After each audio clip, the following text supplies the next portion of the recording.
Hi there, it's Ms. Wiebe. I'm in my garden and I wanted to show you this guy again. Do you remember this guy?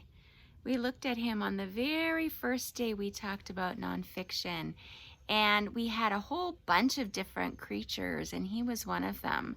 And we talked about how he was from somebody's imagination. So all the other animals look realistic, and he looks pretty realistic too. I mean, he's got an interesting texture. I don't know if you can see, he's kind of bumpy and he's got all these little details. So he looks like he could be real, but he's from somebody's imagination. So I'd like to go inside and talk a little bit more about what it means to be realistic and what it means to be factual. I'm back inside where I keep my books, and I want to talk to you a little bit more about dragons. All right, so here's that realistic looking dragon. And let's think back to what we've done this week. We've looked at all sorts of nonfiction books, and we've discovered that nonfiction is all about information. Books that are written to give you information. And so now I want to look at this book. It's called Dragonology, the Complete Book of Dragons. And it is a really cool book. The book is called Dragonology, the Complete Book of Dragons. And it's published by Candlewick Press. Now, in this book, there is a lot of detail. And I'm not going to read the whole book to you because there's so much detail. But you can already see on the first page, there's realistic looking illustrations. There's pictures like this with captions. There's the table of contents right here. It's just in this little box over here. And then every page has some sort of interesting information. Here's a map of dragons of the world.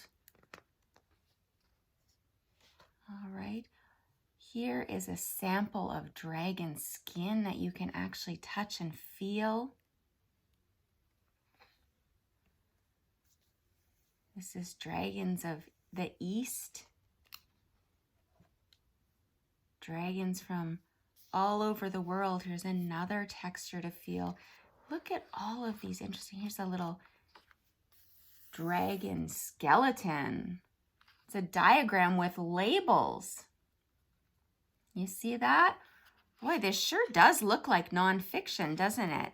It's got all those parts.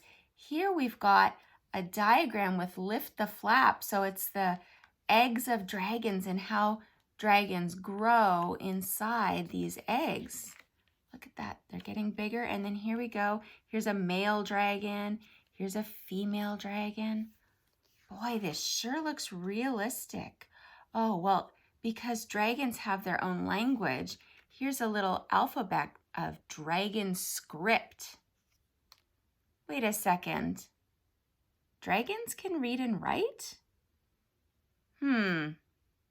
That makes me wonder if dragons are real. Let's think about that. Are dragons real? We can look through a book like this and it sure looks realistic. And it's got all the parts of nonfiction that we've talked about. But let's stop and think. Do dragons really exist in the world? We know they don't. They come from somebody's imagination. We already talked about that. So now I'm a little confused. If dragons are from somebody's imagination, but there's a book that looks like it's nonfiction, let's talk about that. This book, Dragonology, is so exciting to look at. And actually, this publisher, Candlewick Press, publishes all sorts of fiction books, including wizardology and magicology and all sorts of other imaginary nonfiction. I know that sounds confusing. So let's think about the difference between something that's realistic and something that's factual. This dragon is realistic because we can imagine what it feels like. We can imagine how it walks with those sharp claws. We can imagine how it bites with those sharp teeth. We can imagine how it flies with those big wings. And we can imagine it breathing fire. A fact is something that exists in the real world, whether we can imagine it or not.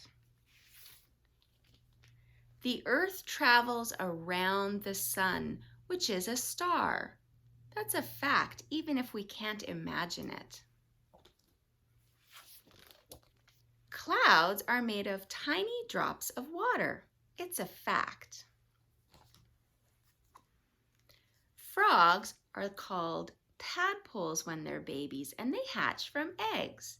It's a fact. Although they're not filled with facts, there's lots of imaginary nonfiction you can enjoy. It's usually written for older kids, so make sure it's okay with your parents, but here's an example. Here's Wizardology, and that's also by Candlewick Press. And then here's that book, Fantastic Beasts and Where to Find Them, which is from the Harry Potter series. So the only rule is if you're reading imaginary nonfiction, don't get tricked because they're not facts, okay? All right, well, happy reading, and we'll see you soon.